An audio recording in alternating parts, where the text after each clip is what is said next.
Sir, क्योंकि मैं सदन का सबसे युवा सदस्य हूं, मैं अपना दायित्व और अपनी जिम्मेदारी नहीं निभाऊंगा अगर मैं आज इस देश के युवाओं का सबसे ज्वलंत मुद्दा जो है उसे ना उठाऊं।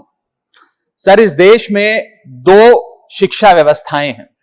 एक शिक्षा व्यवस्था है अरविंद केजरीवाल जी की शिक्षा व्यवस्था, जिसमें दिल्ली में वर्ल्ड क्लास स्कूल बनाए गए, बढ़िया करिकुलम, क्वालिटी एजुकेशन दी गई और एक शिक्षित भारत का, शिक्षित राष्ट्र बनाने का सपना लेकर आम आदमी पार्टी, अरविंद केजरीवाल जी आगे बढ़े।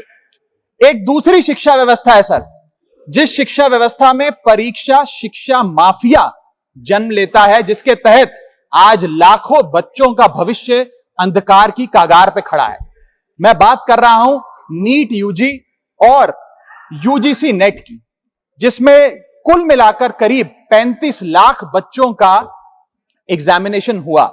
हमने देखा, देश भर में देखा कि कैसे उस एग्जामिनेशन को पेपर लीक हुए, क्या उसमें माफियाओं का राज रहा और कैसे इन 35 लाख बच्चों का भविष्य आज अंधकार की कागार पे खड़ा हुआ है। वो 35 लाख बच्चे आज इस सनसेट टीवी को देख रहे हैं इस उम्मीद से कि शायद उनके अधिकारों की, उनके हकों की बात होगी। भारत देश एक बहुत युवा देश है।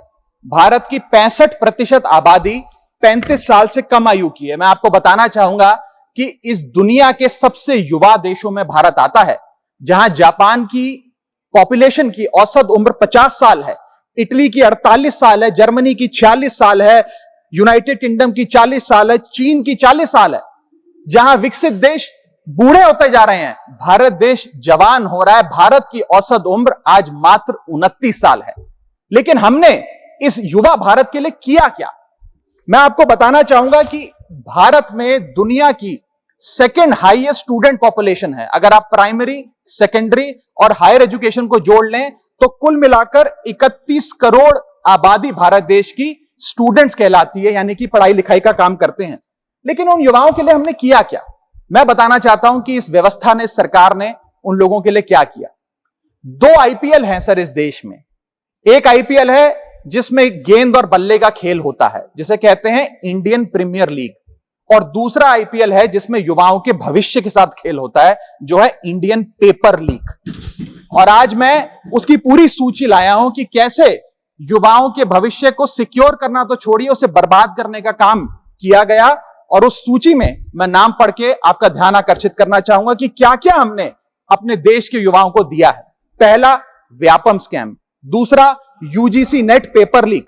तीसरा, Telangana secondary school certificate examination Hindi paper leak. Assam HSC-LC general science paper leak. Uttar Pradesh लेखपाल recruitment exam paper leak. Rajasthan forest guard recruitment exam paper leak. Bihar public service commission exam paper leak. Gujarat head clerk exam paper leak. SSC CGL exam paper leak. UP TET exam paper leak. Rajasthan university paper leak. UP PSC paper leak. Maharashtra HSC exam chemistry paper leak. UP police constable qualifying exam paper leak. REET यानी कि Rajasthan eligibility examination for teachers paper leak. Haryana police constable exam paper leak. Himachal Pradesh police constable exam paper leak. Railway recruitment board group D exam paper leak. Orissa teacher eligibility test paper leak. Assam police recruitment exam paper leak. Bihar board का 10वीं कक्षा का भी examination paper leak. Telangana SSC exam paper leak. Karnataka SSC-LC exam paper leak. Delhi university law entrance exam paper leak. Jamia Millia Islamia entrance exam paper leak.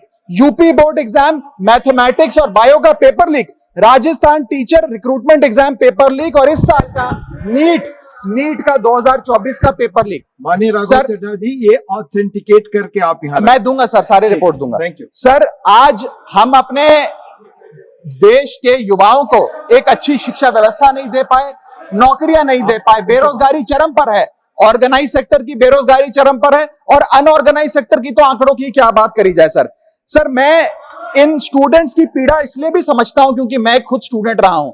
इस देश की सबसे one of the most competitive examination chartered accountancy को क्लियर कर यहां पहुंचा हूं सर।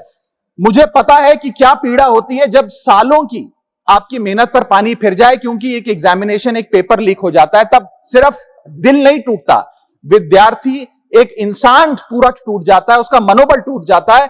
आज उस मनोबल को हमें सबको मिलकर एड्रेस करने की आवश्यकता है। और आज मैं उन युवाओं की ओर से नीट से संबंधित उन 35 लाख स्टूडेंट्स की ओर से सरकार से 5 सवाल पूछना चाहूंगा। और वो पूछने से पहले ये बताना चाहूंगा कि एनटीए, जो जिसे नेशनल टेस्टिंग एजेंसी का नाम देके जिसका गठन किया गया था कि वो युवाओं के भविष्य के लिए कुछ कारगर कदम उठाएगी, एक ट्रांसपेरेंसी से एग्जामिनेशन कराएगी, उस एनटीए का फुल फॉर्म आज नो ट्रस्ट एनीमोर हो गया है। कोई भी विद्यार्थी आज इस एनटीए पे विश्वास नहीं कर रहा। और मैं विद्यार्थियों की ओर से ये 5 सवाल सरकार से पूछना चाहूंगा, नीट से संबंधित सटीक सवाल। पहला सवाल, नीट का पेपर जिसमें मात्र 1, 2, बहुत हुआ तो 3, 4 स्टूडेंट्स की रैंक 1 आती है, जैसे कि 2023 में मात्र 2 लोगों की रैंक 1 आई, 22 में मात्र 4 लोगों की आई, 2021 में मात्र 3 लोगों की आई।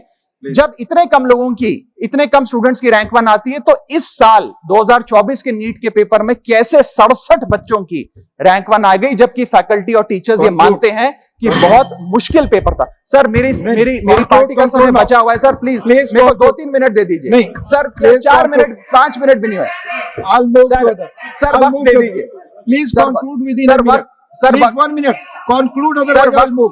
सर वक्त ऐसे मत दीजिए कि भीख लगे सर, वक्त ऐसे मत दीजिए कि ठीक लगे, बाकी जो आपको ठीक लगे। सर मेरा दूसरा सवाल, कैसे मैथमेटिकली इंपॉसिबल नंबर स्टूडेंट्स के आते हैं? इस एग्जाम में या तो 720 नंबर आएंगे जिसके सारे जवाब सही हैं, और अगर एक भी गलत हो गया तो आप 715 नंबरों पे आ जाएंगे। इस 715 और 720 के बीच में किसी के नंबर नहीं आ सकते, लेकिन इस बार ग्रेस मार्क्स देकर 717, 718, 719। और आखिरी सवाल, मेरा आखिरी सवाल, मैं समाप्त कर रहा हूं सर। इस बार जो इस नीट एग्जाम के नतीजे 14 जून को आने थे, उसको 10 दिन पहले कर दिया गया। हम देखते हैं कि नतीजों में देरी अक्सर होती है, लेकिन 10 दिन पहले चुनावों के शोर के नतीजों के शोर में 4 जून को नीट एग्जाम के नतीजे लाए गए। क्या मकसद था? क्या माननीय सांसद, धन्यवाद सभापति महोदय।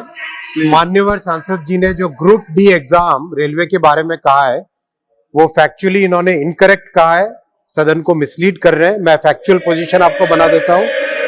Group D exam sir, group D exam 191 cities, 551 centre, 99 shift, 33 days, 15 languages में हुआ। 1 करोड़ 11 लाख एप्लीकेंट्स ने एग्जाम दिया, और बिना कोई कहीं पर एक भी सिंगल शिकायत के टोटल रेलवे ने 1.5 लाख लोगों को अपॉइंटमेंट दिया है। और ये कृपया अपना विड्रॉ करें अथवा एक्सपंज किया जाए। चेयर हैज ऑलरेडी डायरेक्टेड कि ऑथेंटिकेट करके देंगे, प्लीज आप ऑथेंटिकेट करके देंगे। You have raised, minister has replied, no I am it's not debate sir, no debate, you have raised the point, he has clarified it. No, आप writing में दे दीजिएगा, I have already told it, authenticate please. No